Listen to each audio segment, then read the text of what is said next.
እግዚአብሔር አምላክ የተባረከ ይሁን። ስለነበረን መልካም ጊዜ ሁሉ ጌታን በጣም አመሰግናለሁ። ቆመን ሁላችንም የእግዚአብሔርን ቃል እናነብና አጭር ጸሎት ጸልየን ዛሬ ወደ ማካፈላችሁ የእግዚአብሔር ሐሳብ እንሄዳለን። መጽሐፍ ቅዱስ ከያዛችሁ የትንቢተ ዮናስ መጽሐፍን ምዕራፍ 2ን በጣም በትዕግስት እንዳነበው ትፈቅዱልኛላችሁ። 11ዱንም ቁጥር አነባውና በዛ ውስጥ ያሉ አራት ነገሮችን ተናግሬ የምጨርስ ይሆናል። በጌታ በኢየሱስ ክርስቶስ ስም አነበዋለሁ። እግዚአብሔርም ዮናስን የሚውጥ ታላቅ ዓሣ አሰናዳ። ዮናስም 3 ቀንና 3 ሌሊት በዓሣው ሆድ ውስጥ ነበረ። ዮናስም በዓሣ ሆድ ውስጥ ሆኖ ወደ አምላኩ ወደ እግዚአብሔር ጸለየ፣ እንዲህም አለ። በመከራዬ ሳለሁ ወደ አምላኬ ወደ እግዚአብሔር ጮኽሁ፣ እርሱም ሰማኝ። በሲኦልም ሆድ ውስጥ ሆኜ ጮኽሁ፣ ቃሌንም አዳመጠ። ወደ ጥልቅ ውሃ ባሕር ውስጥ ጣለኝ፣ ፈሳሾች በዙሪያዬ ነበሩ። ማዕበሉ መጎዱ ሁሉ በላዬ አለፈ። እኔም ከዓይንህ ፊት ተጣልኩ። ነገር ግን ወደ ቅዱሱ መቅደስህ ደግሞ እመለከታለሁ አልኩ። ውኆች እስከ ንፋስ ድረስ ከበቡኝ፣ ጥልቅ ባሕርም በዙሪያዬ ነበር። የባሕሩ ሣር በራሴ ይጠመጠም ነበር። ወደ ተራሮች መሠረት ወረድኩኝ፣ በምድር መወርወሪያዎች ለዘላለም ተዘጋው። አንተ ግን አቤቱ አምላኬ ሕይወቴ ከጉድጓድ አውጣህ። ነፍሴ በዛለች ጊዜ እግዚአብሔርን አሰብኩ፣ ጸሎቴንም ወደ አንተ ወደ ቅዱሱ መቅደስህ ገባች። ከንቱነትንና ሐሰተኝነትን የሚጠብቁ ምሕረትህን ትተዋል። እኔ ግን በምስጋና ቃል እሰዋልሃለሁ፣ የተሳልኩትንም እከፍላለሁ። ደህንነት ከእግዚአብሔር ዘንድ ነው። እግዚአብሔርም ዓሣውን አዘዘው፣ እርሱም ዮናስን በየብስ ላይ ተፋው። እግዚአብሔር አምላክ የተባረከ ይሁን። እንግዲህ ይሄ የዮናስ መጽሐፍ እንደምታውቁት እግዚአብሔር ዮናስን ለትልቅ ስራ ወደ ነነዌ ወደ አሶር ዋና ከተማ ወደ ነነዌ ልኮ ያንን ሕዝብ ያንን ትውልድ እግዚአብሔር ምን ሊያደርግ እንዳሰበ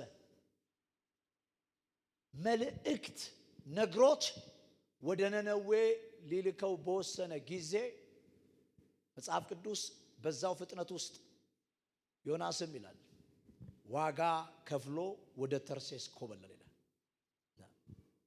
በጣም እንድትሰሙኝ እፈልጋለሁ፣ መልእክት ስላለኝ። ጥሪው የእግዚአብሔር ነው። ነብይነት የሚባለውን ጥሪ ለዮናስ የሰጠው እግዚአብሔር፣ የነብይነትንም ቅባት በላዩ ላይ ያፈሰሰው እግዚአብሔር ነው። ዮናስ ጥሪውን ከእግዚአብሔር መንገዱን ግን ከራሱ ማድረግ ይፈልግ ነበር። ጥሪውን ከጌታ መንገዱን ግን የራሱ ማድረግ ይፈልግ ነበር። ወገኖቼ በሕይወታችን ውስጥ ጥሪው የእግዚአብሔር ከሆነ መንገዱም የእግዚአብሔር ነው። ሹመቱ የእግዚአብሔር ከሆነ መንገዱም የእግዚአብሔር ነው። ጥሪው የእግዚአብሔር ሆኖ መንገዱን የራሱ ያደረገው ዮናስ ግን መጨረሻ ላይ በሕይወት መንገድ ውስጥ ያጋጠመው ነገር እንደዚሁ በቀላሉ የምናስበው አይደለም። ዲስ ታይም ቸርች ታውቃላችሁ፣ አሁን ባለው በዚህኛው ጄኔሬሽንስ ኮንቴክስት ወገኖቼ ብዙ ነገሮችን ከእግዚአብሔር እንፈልጋቸዋለን፣ መንገዱን ግን ከራሳችን ነው የምንፈልገው። ለምሳሌ የጠፋው ልጅ ታሪክ ብታነቡት 2 ልጆች ስለነበሩት ስለ አንድ አባት ታሪክ ባይብል ሲናገር የጠፋው ልጅ ታሪክ በተለየ መንገድ መጽሐፍ ቅዱስ ያብራራው። ወደ አባቱ መጥቶ አንድ ነገርን ጠየቀ ይላል። አባቴ ሆይ ከድርሻ ውስጥ ስጠኝ የሚል ጥያቄ ጠየቀ ይላል።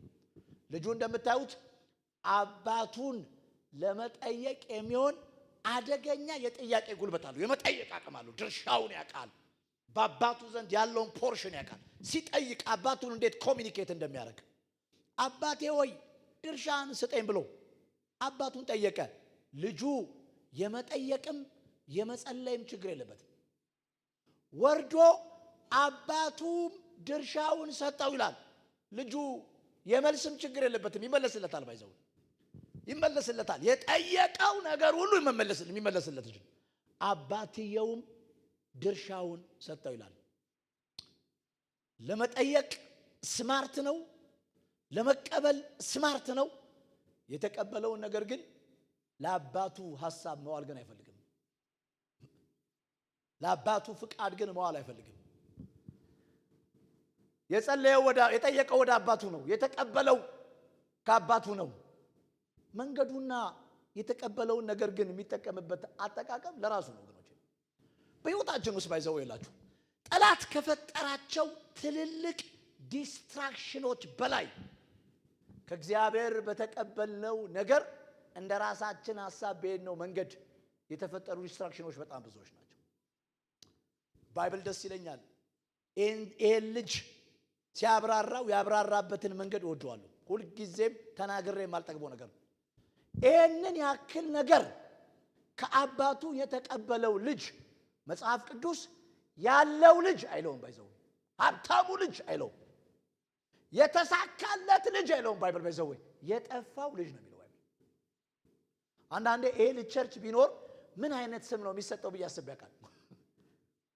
ለምን ሲባል መጽሐፍ ቅዱስ ባላችሁ ነገር አያብራራችሁም፣ ከአባታችሁ ጋር ባለ ግንኙነት ነው የሚያብራራችሁ። እንዝሙኝ ጊዜውን እግዚአብሔር ሰጥቶን፣ ውሎውን እኛ መርጠን፣ ገንዘቡን እግዚአብሔር ሰጥቶን፣ አጠቃቀሙን እኛ መርጠን፣ ጥሪውን እግዚአብሔር ሰጥቶን፣ የምንሄድበትን ከተማ እኛ መርጠን፣ ጤናውን እግዚአብሔር ሰጥቶን፣ የምናመሽበትን እኛ መርጠን አንችልም። ባይሰው ጊዜው የእግዚአብሔር ከሆነ የምንውልበትም አዋዋል የእግዚአብሔር ነው የሚሆነው።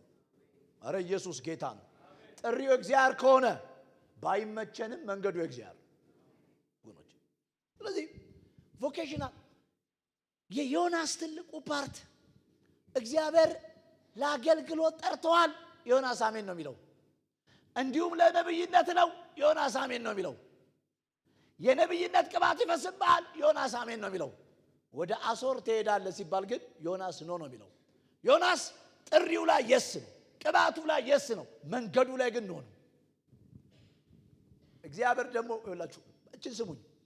በፕሮሚሱ ከተስማማችሁ፣ በእግዚአብሔር ተስፋ ከተስማማችሁ በፕሮሰሱ መስማማት አለባችሁ። ተስፋው የእግዚአብሔር ሆኖ ጊዜውና መንገዱ የኔ መሆን እንጂ የዮናስ ትልቁ በህይወቱ በሱም በገባበትም መርከብ ውስጥ የፈጠራቸው ትልልቅ ውድቀቶች ምክንያታቸው ምንድን ነው ብትሉኝ፣ ጥሪው ከእግዚአብሔር መንገዱን ከራሱ ስላደረገ ነው። ጥሪውን ከእግዚአብሔር ጎዳናውን የራሱ ስላደረገ ነው። ሹመቱን ከእግዚአብሔር የሚሄድበትን ካርታ ከራሱ ስላደረገ ነው። ቅባቱን ከእግዚአብሔር በየትኛው ስፍራ መሄድ እንዳለበት የሚወስነው እሱ ስለሆነ የዚህ መንገድ ውጤት ከባድ ነበር። እንደምታውቁት ኮብልሎ ይውላችሁ ለእግዚአብሔር ሐሳብ በነፃ የተላከው ዮናስ እምቢ ብሎ ለራሱ ሐሳብ ዋጋ ከፍሎ ወደ ተርሴስ ይሄዳል። ዋጋ ከፍሎ ነው ዋጋ ከፍሎ ነው የሚለው። ከቆጥሮ ከፍሎ ወደ ተርሴስ ይሄዳል። ለእግዚአብሔር ሐሳብ በነፃ ሄደውን ያለውን ጉዳይ ለራሱ መንገድ ዋጋ ከፍሎ ወደ ተርሴስ ይሄዳል። በዛ መርከብ ውስጥ ገባ ይላል። እንዴት እግዚአብሔርን እንዴት እንደተረዳው ባላቀም እግዚአብሔር ደግሞ ወደ ተርሴስ ሲሄድ እግዚአብሔር መርከቡ ላይ ነው ያለው። መርከቡ መጥቶ ላይ እግዚአብሔር ያችን መርከብ በምን አይነት ልክ ያክል እንደተናወጠች መጽሐፍ ቅዱስ ይናገራል። በጣም ተናወጠች። በዛ መርከብ ውስጥ ያሉ ሰዎች በሞላ ብዙ ነገሮችን እስኪያራግፉ ድረስ በዛች መርከብ ላይ ታላቅ ነውጥ ወጥቷል። ድንገት በመርከቡ ላይ ሲንቀሳቀሱ ሀገር በሚናወጥበት ጊዜ ላይ ዮናስ የተኛው እንቅልፍ ሰው እኮ ከእግዚአብሔር ሐሳብ ከጎደለ የሰው ተቃራኒ አኗኗር ሰልቶ ነው ያለው። ራሱ እኮ ሁኔታው የሚያስተኛ አይደለም። አገር እየጮኸ ሰው ሁሉ ወደ አማልክቶቹ እየጮኸ ብዙ ነገር ከመርከብ ላይ እየተጣለ የዚህ መርከብ የሚቀጥለው ስቴፕና ዋስትና ምን እንደሆነ በማይታወቅበት በዚህ ሁኔታ ላይ ሰው ይሄንን ያክል እንቅልፍ ይተኛል? ድብን ብሎ ተኝቷል። መተው በሰላም ነው እስኪባል ድረስ ይሁን። እንደን ፋይናሊ እንደምታውቁት ይሄ ችግር የተፈጠረው በማን ምክንያት እንደሆነ ዮናስ ነገራቸው። አንተ ምንድነው ከየት ነው የመጣው አሉት። ዮናስ ታውቃላችሁ ጠፍቶም ባህርና የብሱን የሚያመልከውን እግዚአብሔርን አመልካለሁ ይላል። ጠፍቶም እኮ ከዛ አንስተው ደሙ በእኛ ላይ አይሆን ብለው ዮናስን ጣሉት ይላል። ልክ ዮናስን በጣሉት ጊዜ እግዚአብሔር አሳን ነባሪን አዘጋጀ ይላል። ይሄ መጽሐፍ ቅዱስ ስታነቡ እግዚአብሔር ምን ያላዘጋጀው ነገር አለ? እዚህ ቦታ ላይ ምን ያላዘጋጀው ነገር አለ? አሳ ነባሪ ያዘጋጀ ትላለ። ከጥቂት ምዕራፍ በኋላ ደግሞ አንድ የሚጠለልባትን ቅል አዘጋጀ ይላል።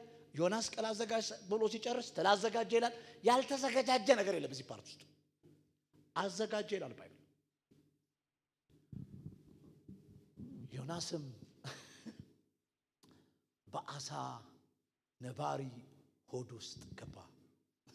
በአሳ ነባሪ ውስጥ እጅግ በጣም አሁን ሳነበው ታውቃላችሁ ተጣልኩኝ፣ ውሃ በላይ ላይ አለፈ፣ ሳር በላይ ላይ እጅግ አስቸጋሪ በሚባል የህይወት አጣብቂኝ ውስጥ ገባ። እጅግ ከባድ በሚባል የህይወት ኬዝ ውስጥ ገባ። በዚህ ቀን ላካፍላችሁ የመጣሁት የመጽሐፍ ቅዱስ ሐሳብ ያለው ይሄ ነው። ህይወት፣ አገልግሎት፣ ቸርች፣ የተጠራችሁበት ጥሪ፣ ስራ በዚች ምድር ላይ ሳላችሁ በህይወት መንገድ ውስጥ በሚያጋጥማችሁ አስቸጋሪ ሁኔታ ውስጥ ምን ማድረግ አለብን የሚለውን አራት ነገር ላካፍላችሁ ነው የመጣሁት። አስቸጋሪ ነገር ውስጥ ላይፍ ይገባል ወገኖቼ። አስቸጋሪ ኬዝ ውስጥ ቸርች ትገባለች። አስቸጋሪ ነገር ውስጥ ሜሬጅ ይገባል ወገኖቼ። አስቸጋሪ ነገር ውስጥ ስራ ይገባል። አስቸጋሪ ነገር ውስጥ ሀገር ትገባለች። በህይወት ውስጥ አስቸጋሪ የሚባል ነገር ውስጥ ስትገቡ፣ አስቸጋሪ የሚባል ሁኔታ ውስጥ ስትገቡ ራሳችሁን ልታድኑበት የማትችሉበትን ተደዋውላችሁ ሰዎች ሁሉ እንዲያድኗችሁ ኦፖርቹኒቲ ልታገኙበት በማትችሉበት ሁኔታ አስቸጋሪ ሁኔታ ውስጥ ህይወት ሲገባ ምንድነው ማድረግ ያለብን? አገልግሎታችን እጅግ በጣም ከባድ በሚባል አስቸጋሪ ሁኔታ ውስጥ ሲሆን ምንድነው መሆን ያለበት? እንቅስቃሴዎቻችን አስቸጋሪ በሚባል ሁኔታ ውስጥ ሲገቡ በህይወት ውስጥ ምንድነው ማድረግ ያለብን? የመጀመሪያ ፓርቲ ይላችሁ እግዚአብሔር አሳ ነባሪውን አዘጋጀ ይላል። እጅግ አስቸጋሪ ነገር ውስጥ ገባ ዮናስ። የመጀመሪያ ፓርቲ ይላችሁ አስቸጋሪ ነገር ውስጥ ስትገቡ አንደኛ ማሰብ ያለባችሁ ነገር ስትገቡ ካላጠፋችሁ ስትቆዩ አያጠፋችሁም። ችግር ባይዘው ይሄን አስቡ። ባይዘው ይሄ አሳ ነባሪ ዮናስን ሲውጣው ካልበላው ሲቆይ አይበላው። በአስቸጋሪ ሁኔታ ውስጥ ስትሆኑ አንደኛ ማሰብ ካለባችሁ ነገር ውስጥ አንዱ ችግር ውስጥ የገባችሁለት ችግሩ ካላጠፋችሁ ስትቆዩ ችግሩ አያጠፋችሁ። ቆይ ስሙኝ ይሄን ስሙ። አሁን በኑሮ ደረጃ የምኖርበት አንድ አካባቢ አለ። ስኖር የምኖርበት አንድ አካባቢ አለና እዛ የምኖርበት አካባቢ ላይ ቤት ተከራይቼ ስገባ የገባሁበት አካባቢ ላይ በጣም አስቸጋሪ አካባቢ ነበር እና በህይወቴ ካጋጠመኝ ነገር ውስጥ አንዱ ለአንድ ሳምንት ያክል እንቅልፍ አልተኛሁም ነበር። አሳርፋለሁ ራሴን እንቅልፍ የለኝም እና አንድ ቀን ቆሜ እንደዚህ አልኩ፣ ጌታ ሆይ አልኩ፣ ይህንን ያክል መጥቼ የኔ ነገር አሁን የገባሁበት ሰፈር ላይ ሊያልቅ ነው አልኩ። በቃ እኔ እዚህ ጋር ነው የሚያልቀው አልኩ እና ጌታ አንድ ነገር ተናገረኝ። ዳንኤልን አለኝ የአንበሳ ጉድጓድ ውስጥ ሲገባ ካልበላው ሲቆይ አይበላውም ማለት ጌታ። ወሮች በመሰረቱ ይወላችሁ እኛ ችግር ውስጥ ቆይተንም እስቲል በፍርሃት ውስጥ ነው ያለነው። እስቲል እኮ በችግር ውስጥ ሆነን የገባችሁበት አንዳንድ አስቸጋሪ ኬስ ቢያጠፋችሁ የገባችሁለት ያጠፋችሁ ነበር። ቢያጠፋችሁ የቆያችሁበት ጊዜ ላይ ያጠፋችሁ ነበር። የዛን ጊዜ ካላጠፋችሁ እመኑኝ ከዚህም በኋላ ሊያጠፋችሁ አይችልም። በሕይወታችሁ ውስጥ አስቸጋሪ ነገር ውስጥ ስትገቡ አንደኛ ማሰብ ካለባችሁ ነገር ውስጥ አንዱ ችግሩ ስትገቡ ካላጠፋችሁ ስትቆዩ ያጠፋችሁ። ለምሳሌ ነው ባይብላውን ታውቃላችሁ። አንዱ በጣም ከሚናገረው ታሪክ ውስጥ የ12 ዓመት ደም ስለሚፈሳት ሴት ታሪክ ይናገራል። እጅግ ከሚገርመኝ ነገር አንዱ መፈወሱ አይደለም 12 ዓመት ሙሉ ደም እየፈሰሳት መኖሯ ነው። እንዴት ሰው 12 ዓመት ደም እየፈሰሰ ይኖራል? ከፈውሷ በላይ ከችግሩ ጋር የቆየችበት እድሜ በጣም ይገርመኛል። ግን የዚህ ነገር ማብቂያ እድሜ ስለነበረው ከ12 ዓመት በኋላ ጌታ አግኝቷታል። እቺ ሴት እዚህ ችግር ውስጥ የገባችለት ያላጠፋት ችግር ስትቆይም አላጠፋትም። ይሄን አስቡ። በአስቸጋሪ ሁኔታ ውስጥ በምትሆኑበት ጊዜ ሕይወታችሁ አስቸጋሪ ነገር ውስጥ ሲገባ፣ አገልግሎት አስቸጋሪ ነገር ውስጥ ሲገባ፣ እግዚአብሔር የሰጣችሁ ያላችሁበት የትኛውም አይነት ሁኔታ አስቸጋሪ ሁኔታ ውስጥ ሲገባ በመጀመሪያ ማሰብ ያለባችሁ ነገር አንዱ ችግር ውስጥ እግራችሁን የረገጣችሁለት ችግሩ ካላወጣችሁ፣ እግራችሁን የረገጣችሁለት ችግሩ ካላጠፋችሁ እመኑኝ ስትቆዩ አያጠፋችሁ። ስለዚህ የገባችሁበት ሁኔታ የሚያጠፋችሁ አይደላችሁ። የዳንኤልም ታሪኬ ነው። አንበሳ ጉድጓድ ውስጥ በተጣለ ጊዜ አንበሳዎቹ ባህሪያቸውን ቀይረው አይደለም ሲገባ ዝም ያሉት። አንበሳዎቹ ያው አንበሳዎች ናቸው። ሲገባ ዝም ያሉት አንበሳዎቹ ሲቆይ ምንም አላሉትም። በዛ ችግር ውስጥም ቢሆን ዳንኤል ምንም መሆን አልቻለም። ላይ በመሰረቱ ይወላችሁ አፕሊኬሽናሊ ህይወታችሁን ዝም ብላችሁ ሪቫይዝ ብታደርጉ፣ ህይወታችሁ ዝም ብላችሁ ወደ ኋላ ብታስቡ፣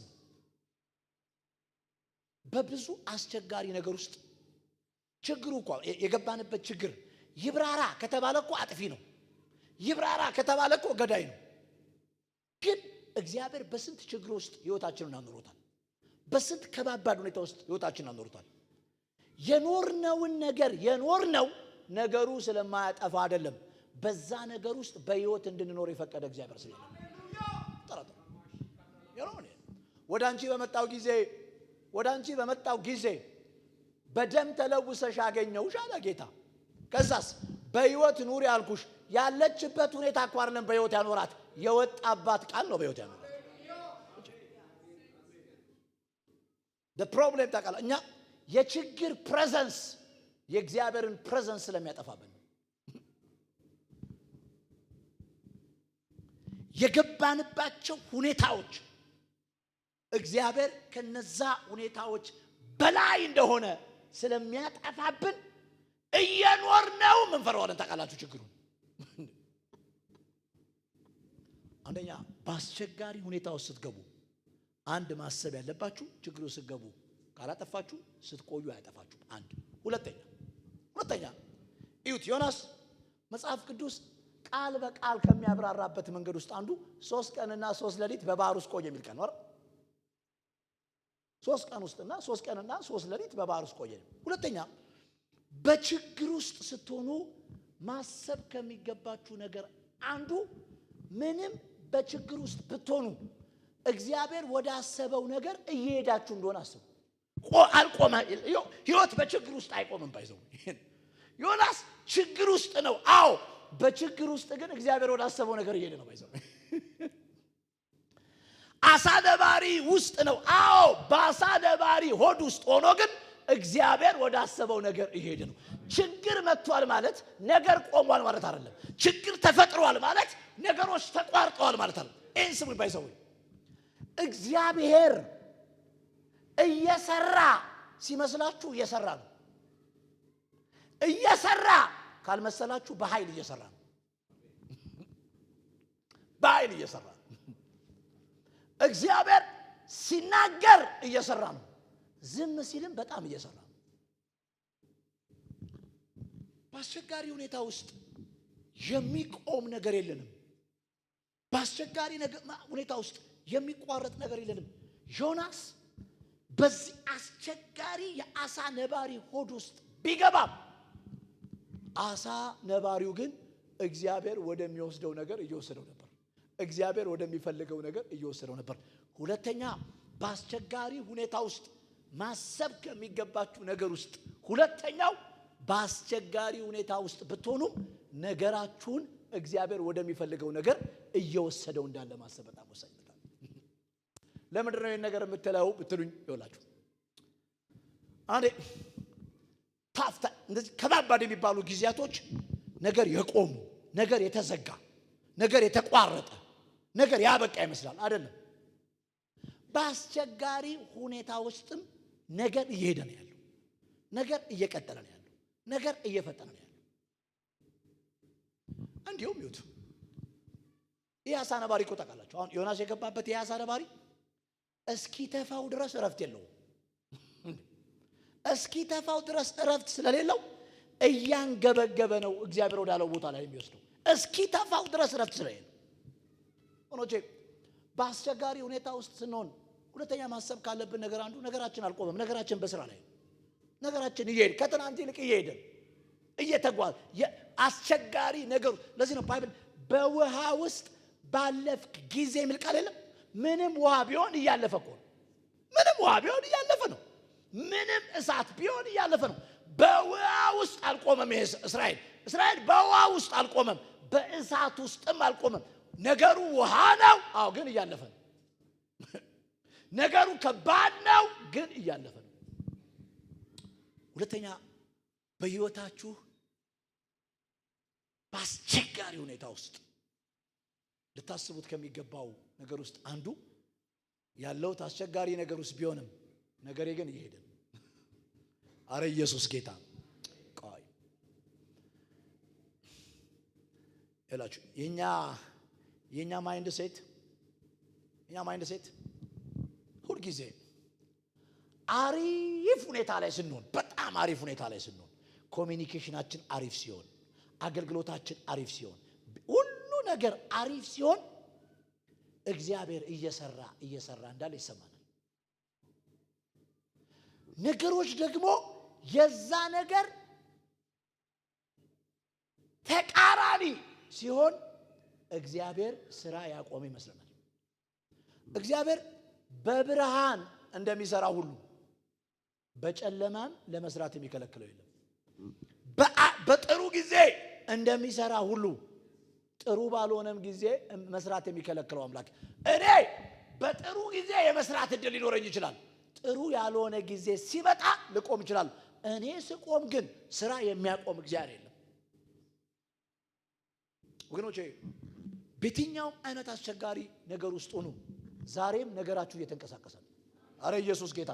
ባለበት የቆመ ነገር የላችሁም። ባይዘው ባለበት ያበቃ ነገር የላችሁም።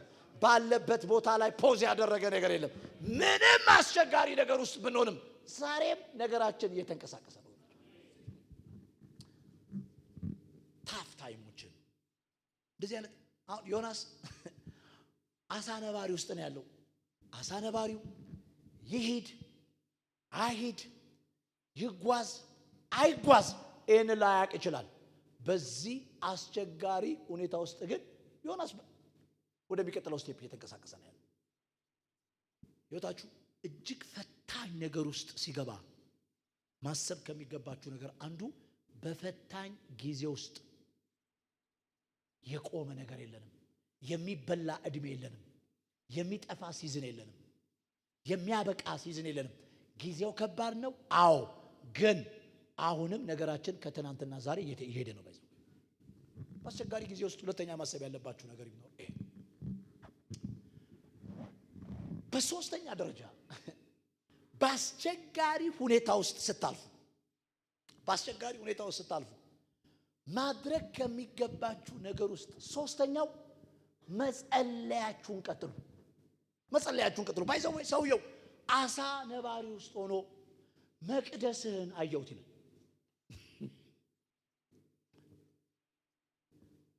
ይሄን በጣም እንድትሰሙ ይፈልጋሉ። በየትኛውም አይነት አስቸጋሪ ሁኔታ ውስጥ ብትሆኑ ማቋረጥ የሌለባችሁ ነገር ቢኖር አምላካችሁ መፈለግ ነው። ካስቸጋሪው ሁኔታ በላይ ከእግዚአብሔር ጋር ያላችሁን ግንኙነት ስትሮንግ ማድረግ ይጠይቃል። ይሄን እንድትሰሙ ይፈልጋሉ። ሁኔታ ይኸውላችሁ፣ ሁኔታ ጥሩም ሆኖ ከእግዚአብሔር ቢለያችሁ፣ በከባድም ሁኔታ ከእግዚአብሔር ተለዩ። የጠላትና የሁኔታ ዋናው ታርጌት እናንተን ከእግዚአብሔር መለየት። እናንተን ከእግዚአብሔር መለየት በመሰረቱ ይኸውላችሁ የአጋንን ትልቁ ፎከሱ ማግኘታችንም ላይ አይደለም፣ ማጣታችንም ላይ አይደለም። አግኝተን የትነን አተን የትነን ነው። ይሄ ነው ትኩረቱ። ባይዘው ትኩረቱ ይሄ ነው ባይዘው። ምክንያቱም ይኸውላችሁ የመጀመሪያውን ሰው በኤደን ገነት ላይ ክብር በሚመስል መንገድ ጠላት የተጠቀመበት ተንኮል ከአባቱ ከእግዚአብሔር መለየት እንጂ ከሚበላው ፖም መለየት አይደለም። ሰውየው አይደለም።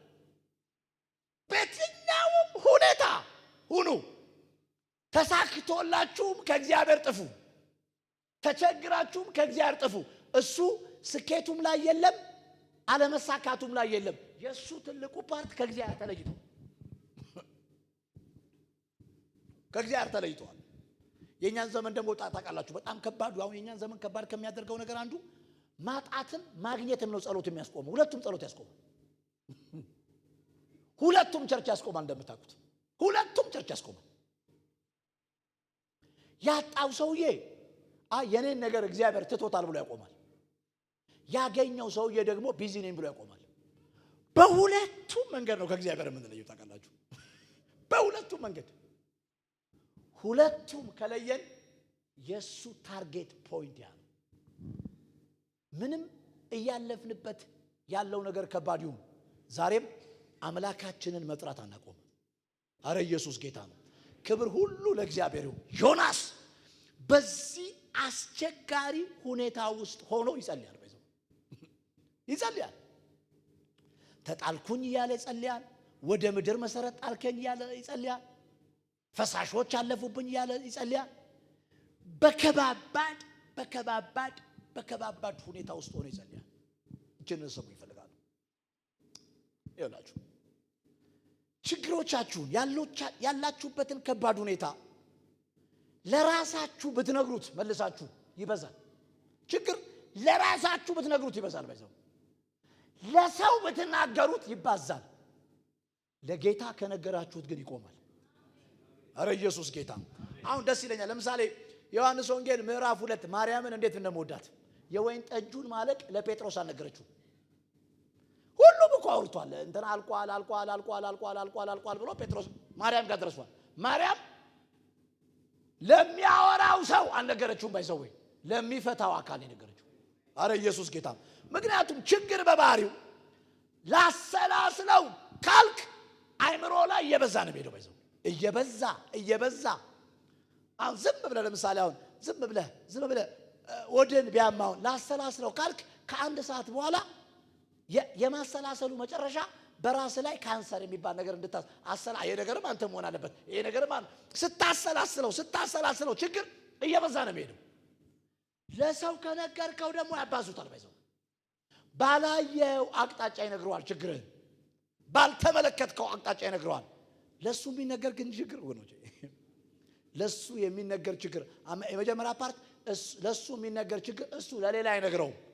ለሱ የሚነገር ችግር ግን ይቆማል ወገኖች። በምንም አስቸጋሪ ሁኔታ ውስጥ ነው፣ በምንም ከባድ ሁኔታ ውስጥ ነው ወገኖች፣ በምንም ኃይለኛ የሚባል ኬዝ ውስጥ ነው መጸለያችሁን ግን አታቁሙ። እግዚአብሔርን መፈለጋችሁን ግን አታቁሙ ወገኖች።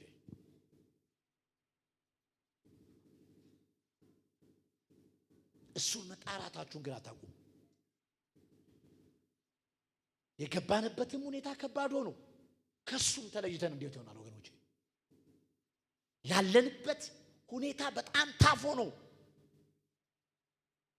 ከሱ ጋራም ያለንን ግንኙነት አቋርጠን እንዴት ይሆናል? በጣም መወዳት ሴት አለች መጽሐፍ ቅዱስ ላይ አንደኛ ሳሙኤል ምዕራፍ 2 ላይ ያለች ሐና።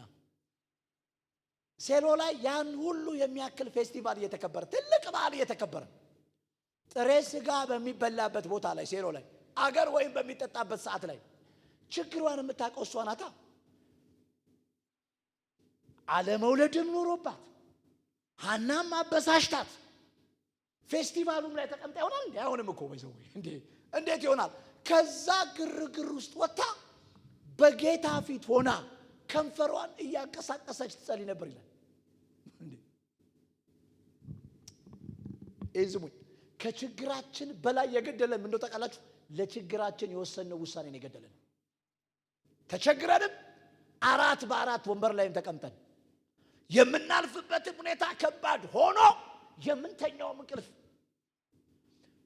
ከችግሩ በላይ አማኝን የሚገለው ለችግሩ የሚወስደው ምላሽና ለችግሩ የሚወስደው ውሳኔ ነው ወገኖች። በአስቸጋሪ ሁኔታ ውስጥ ስትሆኑ አጥብቃችሁ መጸለያችሁን ቀጥሉ ወገኖች። መጮአችሁን ቀጥሉ።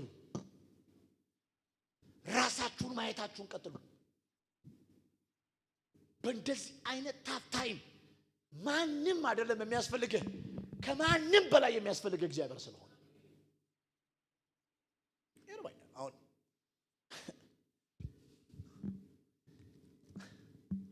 እዚህ ቤት ውስጥ የዛሬ ስንት ዓመት የነህምያ መጽሐፍ ተምሬያለሁና በፓስተር ዳንኤል መኮንን የነህምያ መጽሐፍ የነህምያን ቅጥር መፍረስ ለነህምያ የነገረው ማን ነው? አንባችሁታል? ለማን የነገረው? እዛ ኢየሩሳሌም የነበሩ ሰዎች ናቸው መጥተው አንድ ነገር አሉት ይላል። ለመሆኑ የኢየሩሳሌም ሁኔታ እንዴት ነው አሉ ብሎ ጠየቃቸው። ቅጥሮቿ ፈርሰዋል አይደል? በሮቿ ተቃጥለዋል። ሶስተኛ ህዝቡ ማላገጫ ሆኗል አሉት። ይሄንን በሰማው ጊዜ ይላል ኢሚዲየትሊ ባይብሉን አንቡት። አያሌ ቀን የሚለው ነገር ማብራሪያ የለውም በባይብል ላይ። ለአያሌ ቀን በጌታ ፊት እጾምና ጸልይ ነበር ይላል። የኢየሩሳሌም ቅጥር ፈርሶ በሮቿ ተቃጥለው ህዝቡ ማላገጫ ሆኖ ለነህምያ የነገሩት ሰዎች ይሄንን የሚያክል ችግር እንደ ኢንፎርሜሽን ነው የሚያወሩት። ይሄ ኢንፎርሜሽን ነው። በር ተቃጥሎ ቅጥር ፈርሶ ያቺ የክብር ከተማ ወድማ ድሮ የነበረ መፈራቷ ጠፍቶ ያያት የተመለከታት ሁሉ የሚያናግጥባትን ከተማ እና አናኒ እንደ ኢንፎርሜሽን ነው የሚያወሩት። እንደ ኢንፎርሜሽን ይሄ ጉዳይ እኮ ወንበር ስበን የምናወራው ሳይሆን መንበርከኪያ ስበን የምንበረከክበት ጉዳይ ነው። ፈርሰንም አውርተንም ይቻላል ነገሮች፣ ወድቀንም ተዋይተንም ይቻላል። ትልልቅ ችግር ውስጥ ሆነን ዲስከስ እያደረግን ነው እስካሁን። ምንም አንሆንም የሚል ዲስከሽን፣ ምንም አይመጣም የሚል። ከዚህ በላይ ምንድን ነው የሚመጣው ወገኖች? ከዚህ በላይ ምንድን ነው የሚሆነው? ከዚህ በላይ ምንድን ነው የሚፈጠረው? ለማላገጫ እስክትሆን ድረስ ቤተ ክርስቲያን የምታልፍበትን መንገድ እንዴት በመረጃ ደረጃ እናወራዋለን? ስለዚህ የኢየሩሳሌም ጉዳይ ለወንድሞቹ ኢንፎርሜሽን ነው፣ ለነህምያ ግን ሪቪሌሽን ነው። አንዳንድ ጉዳይ ለአንዳንዶች መረጃ ነው፣ ጨዋታ ነው። ለአንዳንዶች ግን የአያሌ ቀን ጾም ጸሎት ነው ወገኖች። ስለዚህ ያወሩት አይደለም ታሪኳን የቀየሩት፣ የጸለየው ነው ታሪኳን የቀየረው ወገኖች። አስቸጋሪ ጊዜያቶችን አያሌ ቀን ለዋ ራሳችንን አስቸኳይ ስብሰባ መጥራት ያለብን እንዴ! በአስቸጋሪ ሁኔታ ውስጥ ጊዜያችንን ማጥፋት ያለብን በመንበርከክ ነው ወገኖች። እስከ መጨረሻው ምዕራፍ ድረስ ዮናስ እየጸለየ ነው። ምክንያቱም ይላችሁ የዮናስ ጸሎት ለመጸለይ የሚሆን መጸለይ ሳይሆን ውጤቱን እስኪያገኝ ድረስ ያለ መጸለይ ነው። ለመጸለይና ውጤት እስኪገኝ ድረስ የሚደረግ ጸሎት የተለያየ ስለሆነ ህይወት በአስቸጋሪ መንገድ ውስጥ ስታልፍ፣ ቸርች በአስቸጋሪ መንገድ ውስጥ ስታልፍ፣ ስራ በአስቸጋሪ ሁኔታ ውስጥ ያልፍ፣ የህይወቶቻችን እንቅስቃሴዎች በአስቸጋሪ ሁኔታ ውስጥ ያልፉ ወኖቼ፣ ሶስተኛ ማድረግ ያለብን ነገር አንዱ መጸለይ ነው። ማብዛት ነው ያለብን። ከሱ ጋር ነው ማሳለፍ ያለብን።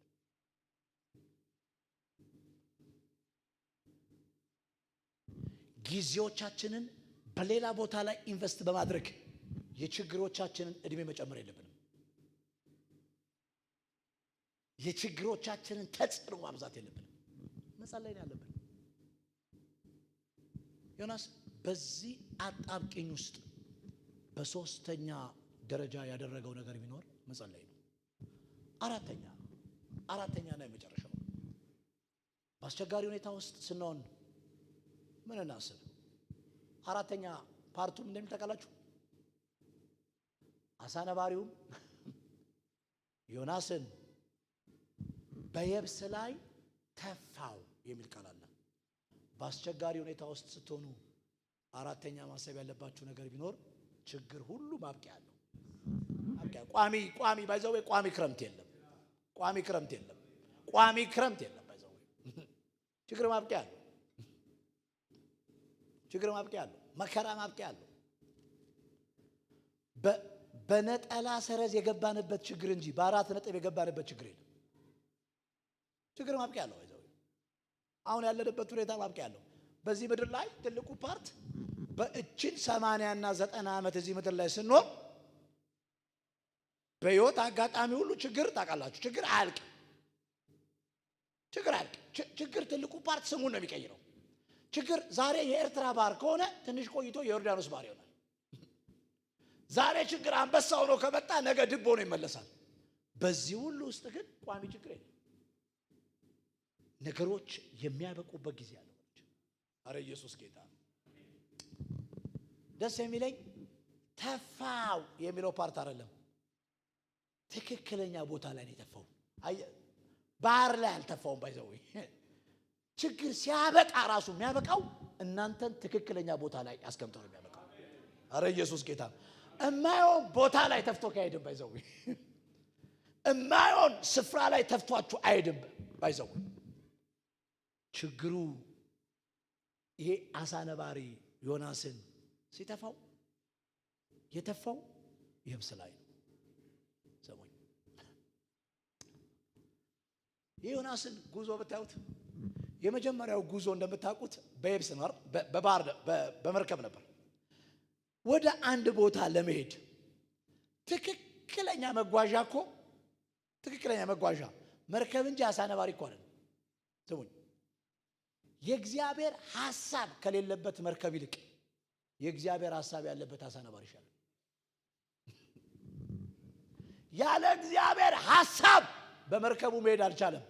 እዛ ውስጥ ግን የእግዚአብሔር ሐሳብ ስላለ በማያስኬደው ነገር ይሏል። ያ በእግዚአብሔር ሐሳብ ውስጥ አቃላችሁ በዚህ በኩል መሄድ እችላለሁ በምትሉት መንገድ ትሄዳላችሁ። ያለ እግዚአብሔር ሐሳብ ግን በትክክለኛ ማስኬጃ ሁሉ አትሄድም። በትክክለኛ ማስኬጃ ሁሉ አትሄድም። የዚህ ቀን መልእክት ይሄ ነው። በዘመናችሁ ሁሉ ጥሪያችሁ ከእግዚአብሔር፣ መንገዳችሁ ከራሳችሁ አይሆንባችሁ። ጊዜው የእግዚአብሔር፣ አዋዋሉ የእናንተ አይሆንባችሁ። በረከቱ የእግዚአብሔር፣ አጠቃቀሙ የእናንተ አይሆንባችሁ። ስኬቱ የእግዚአብሔር፣ የምታከብሩበት ግን ሌላ አይሆንባችሁ። በዚህ አስቸጋሪ ሁኔታ ውስጥ የሆነው ዮናስ አሳ ነባሪ በሚባል አስቸጋሪ ሁኔታ ውስጥ ሲገባ ግን በአስቸጋሪ ሁኔታ ውስጥ አማኞች ሊያስቧቸው የሚገቡት አራት ነገሮች፣ አንደኛ የገባንበት አስቸጋሪ ሁኔታ ስንገባ ካላጠፋን ስንቆይ ያጠፋል። አንድ ሁለተኛ የገባንበት ሁኔታ ምንም አስቸጋሪ ቢሆንም የቆመ ነገር የለንም፣ እየተንቀሳቀሰ ያለ ነገር ነው ያለን። ሶስተኛ በአስቸጋሪ ሁኔታ ውስጥ ስትሆኑ የማታቋርጡት ነገር ቢኖር ጸሎት ይሁን። አራተኛ በአስቸጋሪ ነገር ውስጥ ማሰብ ያለባችሁ ነገር ቢኖር አስቸጋሪ ነገሮች ሁሉ ማብቂያ አላቸው። ለእግዚአብሔር ቃል ክብር ታመጣላችሁ። እንደ ማንኛውም ሰው ይሄ ፕሮግራም ሲሰጠኝ በጌታ ፊት ጸልያለሁ። እግዚአብሔር በልቤ ውስጥ ያስቀመጠው መልእክት ይሄ ነው። ታፍ ታይሞችን፣ እጅግ አስቸጋሪ ጊዜያቶችን፣ እጅግ አስቸጋሪ ወቅቶችን፣ እንደ ቸርች የምናልፋቸውን አስቸጋሪ ጊዜያቶችን፣ እንደ አገልግሎት የምናልፋቸውን አስቸጋሪ ሁኔታዎችን፣ በስራ ውስጥ የምናልፋቸውን አስቸጋሪ ሁኔታዎችን፣ በጤና ውስጥ የምናልፋቸውን አስቸጋሪ የሚባል ሁኔታ ውስጥ ስንሆን እነዚህን አራት ነገር አስቡ። የገባችሁበት ችግር የገባችሁለት ካላጠፋችሁ ስትቆዩ ምንም አያደርጋችሁ። እሱን አስቡ። በዚህ አስቸጋሪ ሁኔታ ውስጥ ብትሆኑ የቆመ ነገር፣ የተቋረጠ ነገር፣ እየጠፋ ያለ እድሜ እንዳለ አታስቡ። እየሄደ እየተንቀሳቀሰ እየተሰራ ያለ ነገር እንዳለ አስቡ። ሶስተኛ፣ በአስቸጋሪ ሁኔታ ውስጥ ስትሆኑ መጸለያችሁን አታቋርጡ። አራተኛ፣ ችግር ሁሉ ማብቂያ እንዳለው አስቡ። እንጸልያለን። ማርቬሎስታ ካላቫዲ ላቫሳ። እስቲ ጥቂት እንጸልይ። ጥሩ ሰዓት የተሰጠኝን ሰዓት ነው የተጠቀምኩት። እኔ ባይዘው 1 ሰዓት ተኩል ነው።